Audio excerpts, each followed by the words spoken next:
Hari pertama di sekolah militer. Jelas-jelas dia tidak melakukan apa-apa. Tapi orang berkulit putih di sini meludahinya. Melihat dia masuk ke dalam asrama. Pria berkulit putih ini berkata, But I don't bunk with niggas. semua orang berkulit putih menyimpan barang mereka dan pergi. Dan tersisa Carl sendirian. Di subuh hari, komandan berkulit putih membangunkannya dengan menyiram air dingin.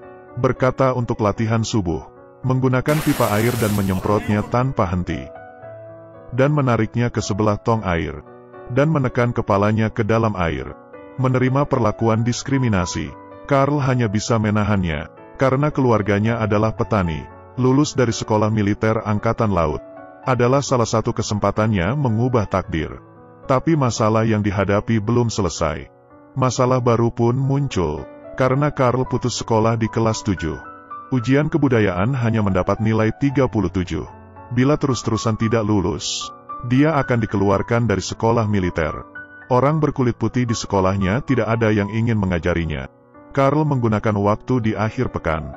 Datang ke perpustakaan, meminta tolong seorang wanita berkulit hitam yang mengerti kebudayaan, untuk mengajarinya pengetahuan tentang militer. Belajar dari pagi hingga malam. Belajar hingga pengurus perpustakaan pulang. Sedikit demi sedikit meminta diajari oleh si wanita. Akhirnya di ujian selanjutnya, Carl mendapatkan nilai 76. Hitungannya sudah melewati tahap pertama. Keesokannya, ada latihan masuk ke bawah air. Ada 2 orang militer baru yang masuk ke air untuk memperbaiki kapal. Siapa sangka, kapal tiba-tiba tenggelam. Selama bergetar, salah satu militer baru saluran nafasnya nyangkut. Keadaan darurat. Carl yang di daratan langsung melakukan penyelamatan. Dia membawa saluran pernafasan lainnya. Dan menemukan posisi 2 orang tersebut. Dia menghampiri temannya yang tersangkut. Di saat ia menarik salurannya, kapal itu mulai bergetar lagi. Carl menahan badannya. Tapi di waktu yang bersamaan, temannya yang tidak mempunyai saluran bernafas, dengan cepat akan mati. Di masa kritis, salah satu rekannya malah kabur dan meninggalkan mereka berdua. Carl tidak menyerah. Dia dengan cepat memasang saluran. Berhasil menolong rekannya. Setelah kembali ke daratan, komandan memanggil mereka semua berkumpul. Dia menyuruh militer yang kabur. Bukan hanya tidak menyalahkannya, bahkan memberikannya lencana pahlawan. Melakukan hal ini untuk menghina Carl, agar dia tahu, orang berkulit hitam tidak akan pernah mendapatkan kehormatan di sekolah berkulit putih. Tidak lama kemudian, Carl mendapatkan kabar, ayahnya meninggal karena sakit. Teringat di saat ayahnya masih hidup, tiap hari menarik 2 kuda, di bawah matahari yang terik. Bahkan dirinya belum berhasil, ayah sudah pergi duluan. Carl sangat sedih, dia terus berpikir, tiba-tiba dia tidak ingin menahannya lagi. Dia langsung menemui komandan yang menghinanya, ingin bertanding dengannya. Ini adalah perlombaan antar martabat. Carl menggunakan helm selam, ingin bertanding dengan komandan berkulit putih. Di saat air memenuhi hidungnya, perlombaan tahan nafas pun dimulai. 2 menit pertama, keduanya masih terlihat normal. Sama sekali tidak menutup mata. Di saat menit keempat, komandan sudah mulai tidak tahan. Tapi dirinya mengatakan tidak boleh berhenti. Carl juga sudah mulai tidak tahan. Para penonton mulai cemas. Komandan berdirinya mulai tidak stabil. Tapi dia masih menahannya. Para bawahan tidak sanggup melihatnya lagi. Dan langsung membuka helm komandan. Dan menolongnya. Perlombaan ini dimenangkan oleh Carl. Tapi dia tidak memenangkan kehormatan dari komandan. Beberapa hari kemudian, Carl kembali ke asrama. Dan melihat sebuah kertas. Tertulis, "Kami akan menenggelamkanmu, Niga." Kali ini komandan mengancamnya. Dia berkata, "Besok adalah ujian kelulusan sekolah Angkatan Laut. Lebih baik kau jangan datang. Meski datang aku juga tidak akan meluluskanmu." Carl tidak takut, dan memarahi komandan. Komandan yang marah, mengambil radio, dan melemparinya. Carl pun semakin emosi. Itu adalah hadiah satu-satunya dari ayahnya. Tapi dia tidak melakukan apa-apa. Harus tahu, setelah besok, semua sudah berakhir. Keesokannya, peraturan ujian kelulusan sangat mudah. Hanya perlu memasang dengan benar alat ini di dalam air. Sudah lulus dari ujian, Carl menggunakan baju selam. dan masuk ke dalam air dan dengan cepat menemukan bagian yang dituju. Dia meminta tas peralatan dari petugas di atas.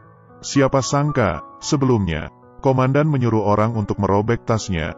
Sekali lempar, semua barang-barang pun keluar dari tas.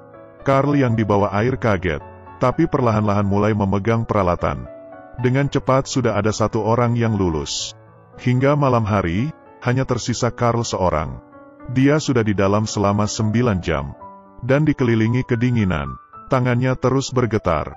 Sambil mengambil alatnya, komandan berkata ke Carl, "Kalau begini terus kamu akan mati."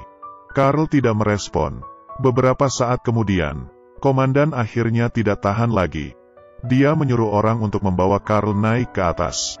Rekan yang biasanya menghina Carl pun berdiri keluar, dan menarik Carl naik ke atas. Tapi tiba-tiba, tali di samping menguat. Dan setelah ditarik, itu adalah alat bagiannya Carl. Ternyata sudah selesai dipasang. Carl perlahan-lahan naik ke atas. Dan membuka helmnya. Dia sudah kedinginan hingga mukanya membiru. Tapi tatapannya masih bisa dikontrol. Akhirnya komandan yang melihat sikapnya. Horses made second class Carl Brashear. 9 hours 31 minutes. Perfect assembly. Dengan begini, dia menggunakan keyakinan yang kuat. Berhasil lulus dari sekolah militer Angkatan Laut. Sebelum pergi, dia menyadari radio yang waktu itu dirusak oleh komandan. Sudah diperbaiki. Dan menurut Carl ini barulah permulaan. Tujuannya bukan menjadi seorang militer Angkatan Laut, tapi menjadi mualim satu. Beberapa tahun kemudian, kesempatan yang ditunggu-tunggu akhirnya tiba. Dia mendapat sebuah tugas. Harus menemukan bom nuklir di bawah laut. Tapi tiba-tiba, di depannya ada sebuah kapal selam yang muncul. Dia dengan cepat berenang menjauh. Tapi saluran pernapasannya sangkut di sayap kapal. Sehingga dia tertarik ke depan. Menunggu tali itu lepas dari sayap kapal. Spiral kapal bergegas ke arahnya lagi.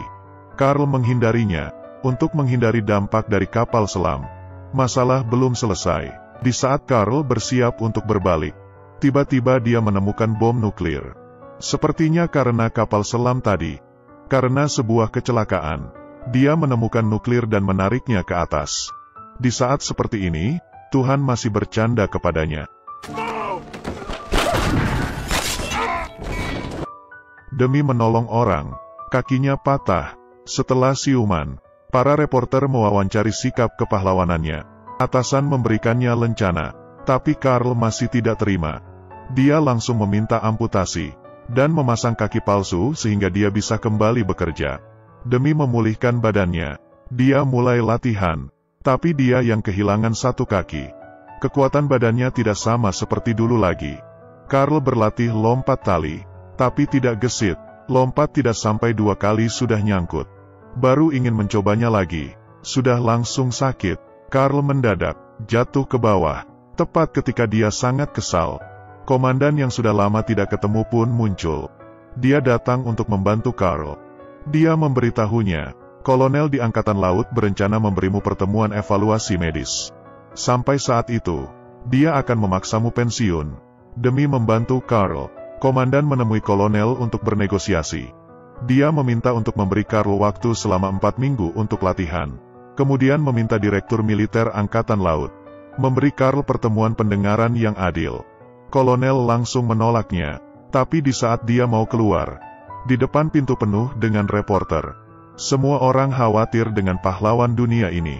Apakah akan mendapatkan pertimbangan yang adil? Saat itu mereka tidak bisa apa-apa, hanya bisa menepatinya. Komandan mulai membantu Carl latihan. Pemulihan Carl pun lancar, dengan cepat mencapai standar normalnya militer.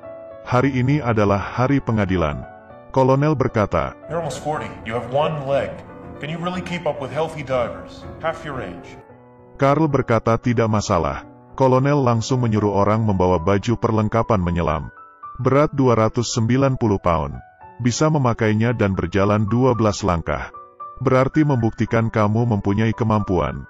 Carl pun mengiyakannya. Komandan membantunya memakaikan alat penyelaman.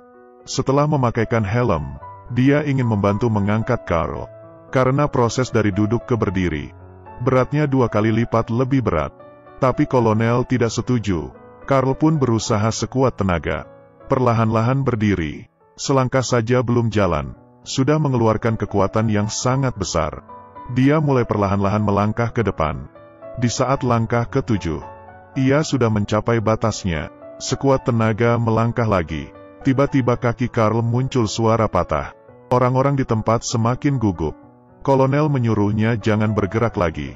Hanya komandan yang memarahinya dengan keras. Menyuruh Karl terus melangkah ke depan. Menahan rasa sakit yang tak tertahankan. Karl terus melangkah. Tiap langkah menahan rasa sakit lukanya. Setiap langkah melewati batas kekuatan tubuhnya. Akhirnya, Karl berjalan hingga di depan komandan. Dia berhasil. Tidak ada yang tepuk tangan. Semua hanya terdiam. Di saat kolonel berdiri. Saat kolonel mengumumkan pemulihan resminya Karl. Semua orang baru bertepuk tangan. Dia menjadi sejarah militer Angkatan Laut Amerika saat itu. Orang pertama yang bisa kembali ke tugas militer dalam keadaan cacat. Ini adalah kisah nyata.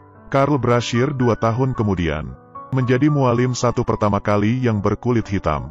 Dia terus memberitahu kita dengan perbuatannya.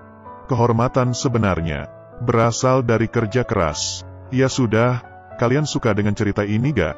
Kalau suka jangan lupa klik tombol suka ya. Kalau ada pendapat boleh tinggalkan di kolom komentar.